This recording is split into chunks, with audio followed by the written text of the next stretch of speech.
Never say no. Find a way. And don't beat yourself up for who you are. Everybody needs to do what they can do within the limits of what they can do and realize what the outside forces are working for or against them.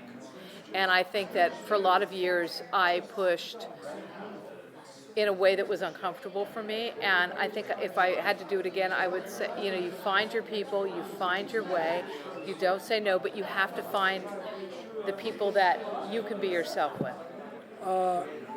Trust yourself. Don't be so afraid. I was very afraid for a long time. Trust yourself.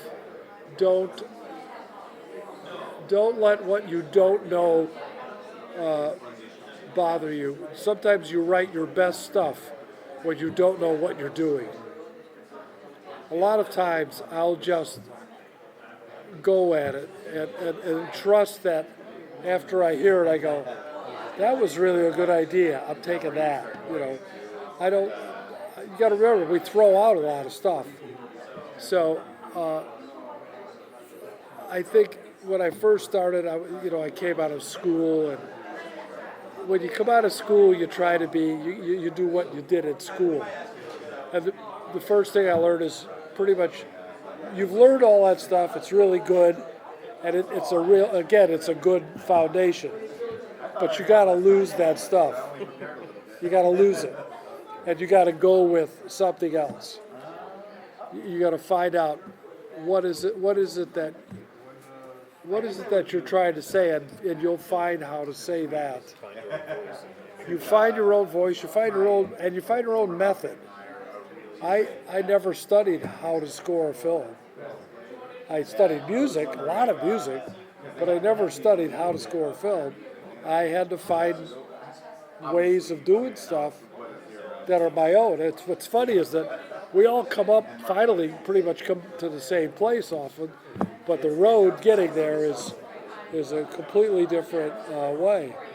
I mean, we had dinner this afternoon, and I was talking with Maurizio, and it's amazing how much of the same music, he went to Italy, he's from Italy, and how much of the same music we listen to and how we approach music, that we found our way pretty much to the same place, but completely different route, I think probably the most important thing overall is to know your stuff.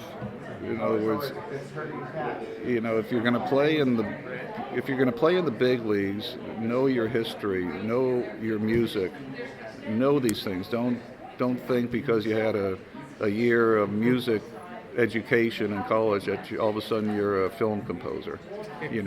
Know your stuff. I mean, if you're really impassioned, learn how to orchestrate, learn how to do all these things, because it's only through those techniques, like we started out talking about, it's technique that will save you at the end of the day when you don't have any time to be creative.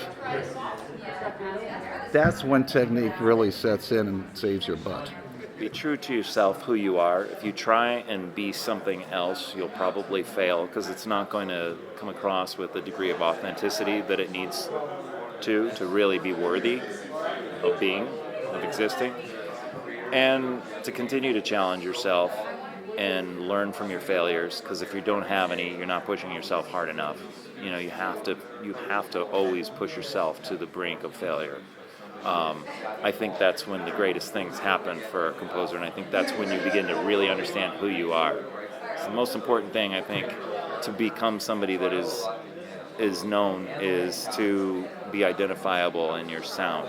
There has to be something about you that can be said in a couple of phrases that make you identifiable, no matter what kind of movie you're doing, what genre it is. I mean, clearly, we always know Thomas Newman when we hear him, no matter what he does. He's obviously one of the greatest ever. So that's something that I would aspire to, not to be a jack of all trades. There's only one John Williams. Only ever going to be one John Williams. So be yourself and be the best you can be with it. So. Sure thing, Chris. Sure.